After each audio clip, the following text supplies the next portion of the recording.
Smash the like button. Smash the subscribe button. Et puis on continue. Let's go. Donc, clique sur play. Pour Paris, c'est vrai. J'ai travaillé comme gardien, j'ai fait le gardiennage. Et tout ça, je dis dans mon livre. Ouais. Faut dire qu'en réalité, la vie n'est pas linéaire. C'est-à-dire qu'on est obligé de s'ajuster au fur et à mesure. Mais il faut être courageux. C'est ça. Privilégié, ça n'existe pas en réalité. On devient ce qu'on a construit. Est-ce que tu t'es retrouvé naturellement dans ce déphasage? Parce que parfois, quand on a vécu dans des privilèges, on peut avoir une forme de déni, ou alors de se dire non, moi je ne peux pas aller faire ce genre de choses. Quand tu arrives dans cette phase dure de ta vie, justement, dans laquelle tu te retrouves confronté à l'absence d'un papa qui était très présent, est-ce que dans ta tête, tu te dis c'est normal, ça fait partie de la vie, ou alors au début tu te dis non, c'est pas possible? Non, mais je crois que c'est une question d'éducation. Ouais. Mon père était militaire à la base. Okay. Et donc mon père me disait toujours que il était très courageux. Et il me disait souvent, il fallait parler de courage, d'abnégation, de respect des règles, de capacité d'absorption, de choc extérieur et tout ça. Bon, c'est pas des choses que je retenais, franchement, je me disais, bon, qu'est-ce qu'il me raconte là? Mais quand mon père a décédé, je me suis rendu compte que tout ça, c'était un enseignement très fort qui m'a permis justement d'être aussi résilient.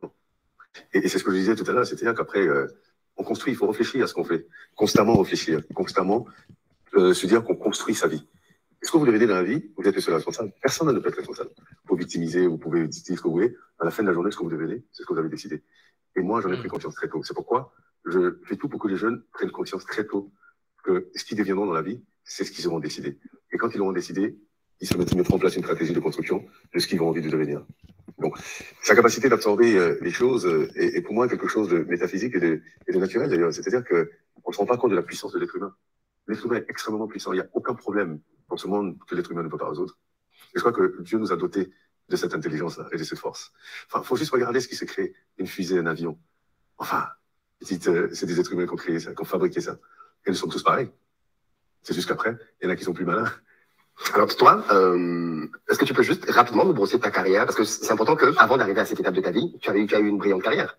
Oui, écoute, déjà j'ai fait du droit en France, droit privé. Ensuite, je suis allé aux États-Unis, j'ai fait l'Institut des sciences politiques, diplômé avec un diplôme en économie. Je suis entré à l'école d'administration. L'école d'administration aux États-Unis, c'est comme l'ENA, équivalent de l'ENA, où j'ai fait un Master of Public Administration. Je voulais être avocat, donc après ça, j'avais l'intention encore de continuer d'entrer dans l'école d'avocat, après j'ai changé d'avis. Je suis rentré juste après à National Bank of Detroit comme directeur des risques. Après National Bank of Detroit, je suis allé à l'Institut international pour l'économie à Washington comme directeur de programme. Et après à la Banque mondiale, je suis au cabinet du vice-président comme Senior Control Officer. Et j'ai décidé de rentrer en Afrique. Et je suis rentré à la BAD, Banque africaine de développement, comme Senior Country Risk Officer.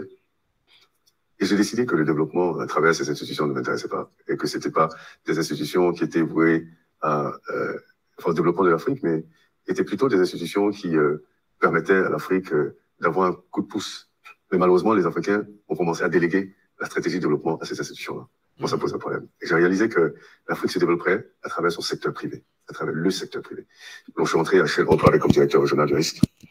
Et je me suis rendu compte rapidement qu'il s'agissait de multinationales. C'est pas celles-là qui vont développer nos pays africains. Ce qui va développer nos pays africains, ce sont nos propres entreprises africaines. Et donc, il faut les créer, ces entreprises africaines. Et moi, j'ai décidé de créer Bloomfield pour combler un vide qui existait. L'avantage qu'on a en Afrique, c'est qu'on a tellement de vides à combler. Donc, on a énormément d'opportunités d'entreprises. Mais il est important de créer cet écosystème d'entreprises africaines. Donc, c'est comme ça que j'ai carrière, j'étais carriériste et après décidé d'être entrepreneur parce que dans cette logique de construction, je suis constamment en train de réfléchir. Et moi, ma priorité, c'est l'Afrique. Donc, constamment en train de réfléchir. Et finalement, me dire, quand on réfléchit, c'est pour trouver des solutions. Et donc, voilà, aujourd'hui, on arrive à cette solution. Et d'ailleurs, on a nous fait pour les 15 ans de Bloomfield. Ouais. Ça passe vite, hein. Ça passe vite, ouais, ça passe vite. C'est pourquoi il ne faut pas perdre de temps. Alors, du coup,